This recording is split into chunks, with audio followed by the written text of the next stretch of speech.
ఇటీవలే మొత్తం మీడియా అంతా కోడే కూసిన వార్త. పేటీఎం మీద reserve bank of India ban. Fintech major Paytm's Payments Bank has been barred from offering all core services under the RBI order that comes into effect from March. ఎవరి Paytm? ఎందుకు ఈ ban? అసలు దీని background ఏంటి?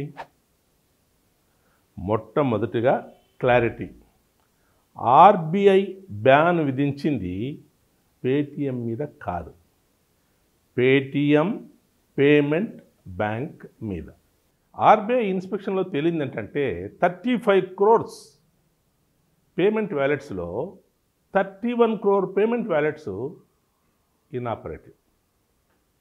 వేలాది అకౌంట్లకు ఒకే PAN card number, లక్షలాది అకౌంట్లకు కేవైసీ నో యువర్ కస్టమర్ ఆ తతంగమే లేదు. కంప్లైన్స్ అని తప్పుడు రిపోర్ట్లు, ఇవన్నీ యాంటీ మనీ లాండరింగ్ యాక్ట్కి ఉల్లంఘనలు. ఇక బ్యాంకింగ్ లైసెన్స్ నిబంధనలను అతిక్రమిస్తూ పేటీఎం వాటి అనుబంధ సంస్థలు payment banks financial non financial ట్రాన్సాక్షన్ని కలగాపులగంగా ఉండడం, అవి కాకుండా promoter company payment bank systems segregate చేయకుండా ఉండడం ఇత్యాదివి వాళ్ళ రిపోర్ట్లో బయటపడ్డాయి. అందువల్లే అనుకోని రీతిలో వారం మధ్యలో జనవరి 31వ తారీఖున reserve bank of India Paytm payments bank మీద బ్యాన్ విధించింది. No deposits, no credit transactions, no bill payments, nothing. ఫిబ్రవరి 29 తర్వాత Vijay Shekhar Sharma Paytm payments bank మీద ఆర్బీఐ బ్యాన్ గురించి బ్రేకింగ్ న్యూస్గా తెలిపిన మొట్టమొదటి సంస్థల్లో ఒకటి సిఎన్బిసి టీవీ 18 ముఖేష్ అంబానీ గారిది.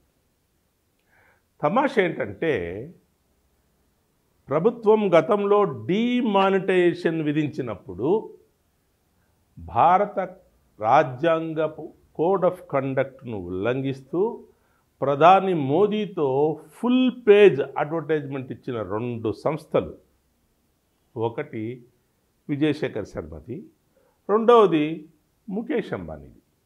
మరి ఇంత పెద్ద తప్పుకు ఆ 2 సంస్థల మీద విధించిన జుల్మానా ఏంటి? అబ్బో చాలా పెద్ద అమౌంట్, వెరీ బిగ్ అమౌంట్, 500 రూపాయలు. 5 స్టార్ హోటల్లో వాళ్ళిద్దరూ తాగే కాఫీ ధర కంటే కూడా తక్కువ. అయినా రాజు తలుచుకుంటే మాఫీలకు కొదవా? మరి ఇప్పుడేమో రోజులు మారాయి. అందువల్లే ఒక సంస్థ గురించి ఇంకో సంస్థ బ్రేకింగ్ న్యూస్గా చెబుతోంది.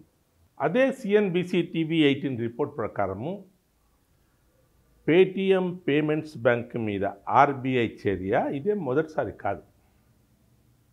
2016లో భారత ప్రభుత్వం డీమానిటైజేషన్ విధించినప్పుడు, దాని తర్వాత జనవరి 2017లో పేటీఎం బ్యాంక్కి లైసెన్స్ వచ్చింది.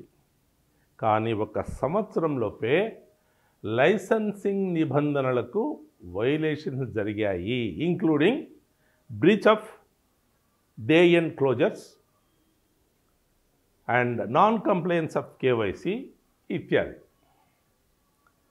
అలాంటి విషయాలు బయటపడ్డందువల్ల ఆర్బీఐ జూన్ 2018 నుండి కొత్త అకౌంట్స్ తెరవరాదు అనే నిబంధనను విధించింది. మళ్ళీ రెండవసారి 2021 అక్టోబర్లో నాన్ కంప్లయన్స్ తప్పుడు రిపోర్ట్లు సబ్మిట్ చేస్తున్నారు అన్న విషయంపై ఆర్బీఐ పేటీఎం పేమెంట్స్ బ్యాంక్ మీద 1 crore, 1 కోటి రూపాయలు ఫైన్ విధించింది. మూడోసారి 2021 సెకండ్ పార్ట్లో ఆర్బీఐ దర్యాప్తులో lapses in technology, cyber security, non compliance of KYC and anti money laundering act వెలుగులోకి వచ్చాయి. ఇదిలా ఉండగా పేటీఎం అనుబంధ సంస్థల సర్వర్లు, పేటీఎం బ్యాంక్ సర్వర్లు అన్నీ ఒకే చోట ఫిజికల్ సెగ్రిగేషన్ లేకుండా ఉంచారని తెలిసింది. ఇది is a clear violation of banking licence terms. అందువల్ల 2022 మార్చిలో ఆర్బీఐ పేటిఎం పేమెంట్ బ్యాంక్ మీద సూపర్వైజరీ రిస్ట్రిక్షన్స్ విధించింది. కొత్త ఖాతాదారులు నమోదు చేయకూడదని, రెండవది కాంప్రహెన్సివ్ సిస్టమ్ ఆడిట్ కోసము ఒక అవుట్సైడ్ ఎక్స్టర్నల్ ఆడిట్ ఫర్మ్ను నియమించాలని నిర్దేశించింది. 2022 లేటర్ స్టేజ్లో ఆర్బీఐ ఇన్స్పెక్షన్ రిపోర్టు ప్రకారము తెలిసి వచ్చింది ఏంటంటే కరెక్టివ్ యాక్షన్ ఏది సీరియస్గా బ్యాంకు తీసుకోలేదని. అక్టోబర్ 2023లో మళ్ళీ RBI non compliance of KYC గురించి ఈ బ్యాంక్ మీద 5.39 crores ఫైన్ విధించింది. ఇది 4వసారి.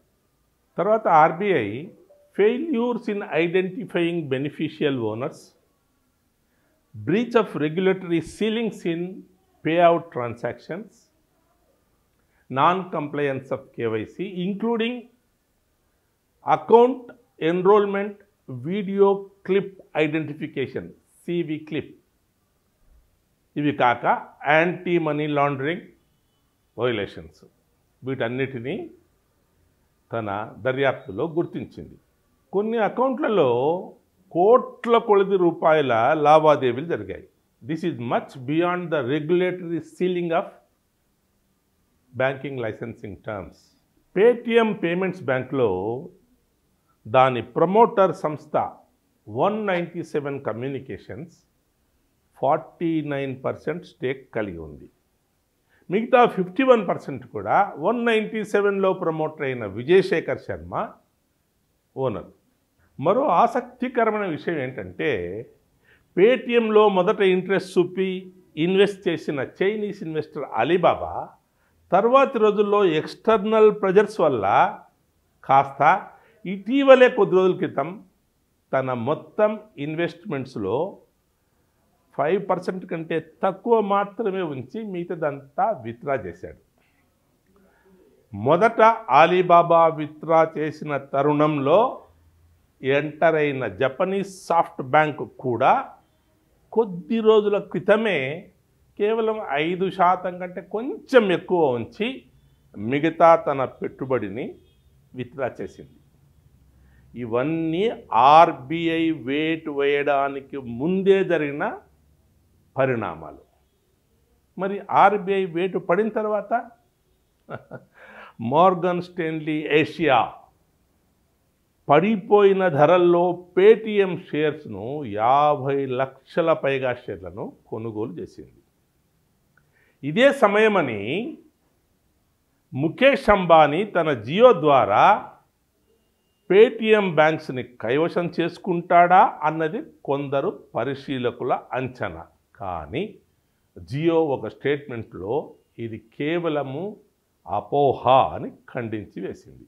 పేటిఎం ఓనర్ విజయశేఖర్ శర్మ తన ఉద్యోగులతో మొన్ననే సోమవారం నాడు రిజర్వ్ బ్యాంక్ ఆఫ్ ఇండియా అధికారులను, మంగళవారం నాడు నార్త్ బ్లాక్లో మన ఫినాన్స్ మినిస్టర్ నిర్మలా సీతారామన్ గారిని కలిసినట్టు భోగట్ట. మరి 3,10,00,000 మంది వ్యాపారస్తులు ఖాతాదారులుగా ఉన్న పేటిఎం గురించి ఈ ఎన్నికల సంవత్సరంలో ప్రభుత్వ యంత్రాంగం ఎలాంటి చర్యలు తీసుకుంటుంది అన్నది ఓ ప్రశ్నార్థకమే. ఇటీవల యాంటీ మనీ లాండరింగ్ యాక్ట్ ప్రకారము విరివిగా చాలామందిని ఈడీని ప్రయోగిస్తుందని పేరు తెచ్చుకున్న ప్రభుత్వము ఈ విషయానికి సంబంధించి ఇంకా ఎవరిని అరెస్టు చేయకపోవడము ఆశ్చర్యం అందించే విషయమే.